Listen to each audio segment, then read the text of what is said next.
of country, Dolly Parton is known all over the world for her music, her songwriting, and of course, her signature look. Famously born in Tennessee, she was one of 12 children, but by the age of 10, she was already writing and performing songs. And by 21, she had her first album. Since then, she sold more than 100 million records globally. Islands in the street, that is what we are. Launched a lifelong musical partnership with Kenny Rogers. Are you having fun so far? And performed on some of the biggest stages worldwide.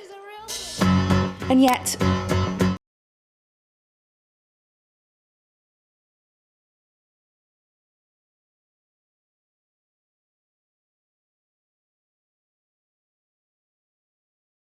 more than 70 years, she never wanted to stop. I love it all. I hope to be working till the day I die. A global icon, she loved the camera, and the camera loved her. Yet she always maintained that the way she looked wasn't all she had to offer. I think you can be very feminine and pretty if you want to be. Still be a strong woman. I've proved that all through the years. Not that I'm pretty, but I like to make up, and I like to kind of feel like I'm feminine with my makeup and hair, but that's just my personality. You don't have to wear makeup to be important. In fact, her songwriting ability led her to create one of the most famous songs ever recorded, Whitney Houston's I Will Always Love You. She also gained multiple on-screen credits, most famously in comedy film 9 to 5 and as the town gossip in 1989 classic Steel Magnolias. That's my favourite part. This is the romantic part. Now, see, that's what really melts my butter. And with the success came the rewards. But despite winning countless Grammys, Tonys and Golden Globes, being honoured with a star on the Hollywood Walk of Fame and being inducted into various halls of fame, Dolly always stayed humble. It's very, very special. This is one of the greatest compliments I've ever been paid in my whole life because I always loved to write songs. I always pride myself on that. Outside of her musical career, she was also an extremely successful entrepreneur, co-owning Tennessee theme park Dollywood. She also launched her own charity, the Imagination Library, which donated millions of books to children all over the world, and she wrote the score for the smash hit show 9 to 5, the musical. Dolly Parton, a music legend, a style icon, and an all-round country superstar. Well, a glorious reflection there on a magnificent life that's been beautifully lived. And to pay tribute now, I'm delighted to be joined by the showbiz journalist Sarah Louise Roberts. Sarah Louise, this is a moment, sadly, I think perhaps people saw coming. Dolly Parton was 80. She was very open about her struggles, both her physical health and her mental health. Nevertheless, still comes as a huge shock for Dolly Parton's millions of fans around the world. Absolutely, Martin. It is just devastating and a mammoth shock. As we know, she lost her darling, beloved husband, Carl, earlier this year.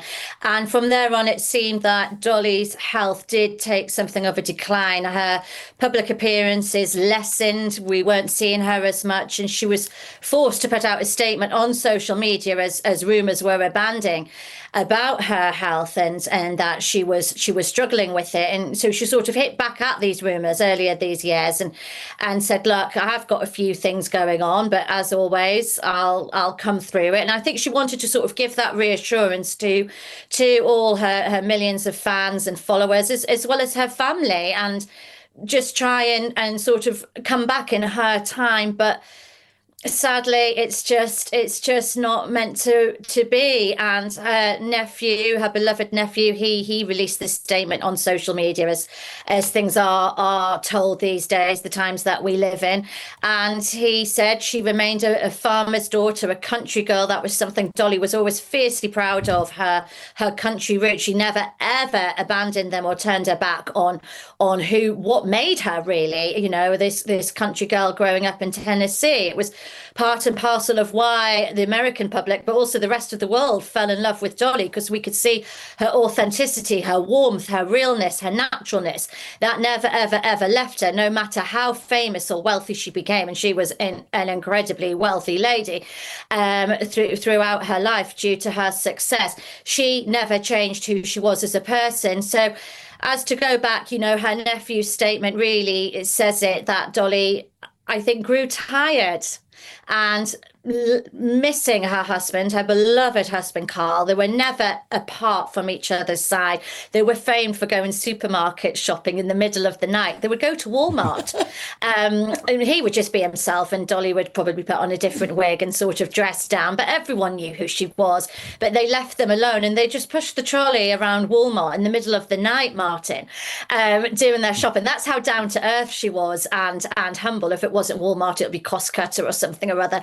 But this was sort of how they lived their lives. And she said Carl was her entire world. So the day that she always dreaded came in March, you know, and Carl sadly went. And from there, I think Dolly, a broken heart, maybe, just not having that rock, that huge support system who she'd always turn to for help and guidance.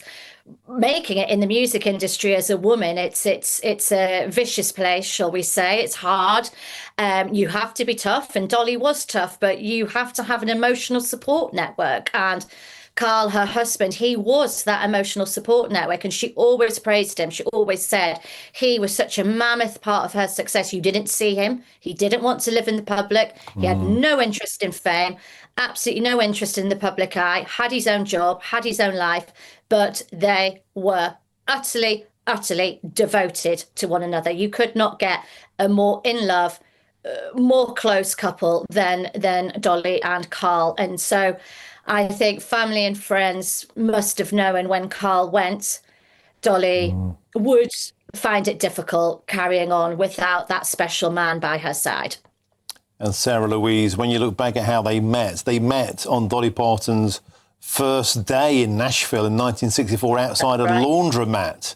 Now, they literally had the most ordinary and relatable of meetings. They fell in love immediately. They married privately. Yeah. He, of course, owned an asphalt business. He had no interest, no involvement in show business, didn't care about it, and deliberately stayed out of the public eye. And I wonder, actually, as well as that love they shared, that kept her grounded.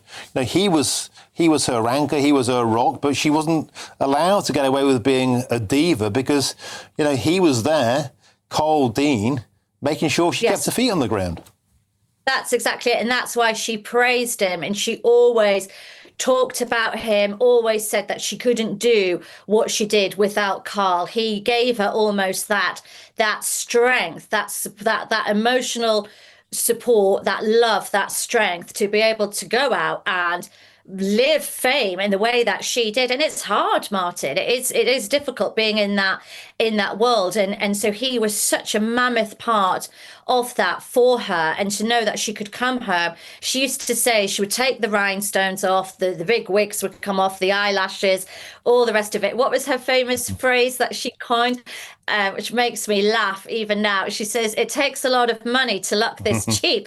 And that was Dolly. She was always sending herself up. Another reason why we loved her. She had a fantastic sense of humor, would send herself up, would joke about her appearance and the way she was. But it was almost like a caricature. It was an armor, shall we say. The outfits, the rhinestones, the leather, the great big high heels, the super high wigs, the diamantes, well, real diamonds in Dolly's case with all her millions, the real diamonds.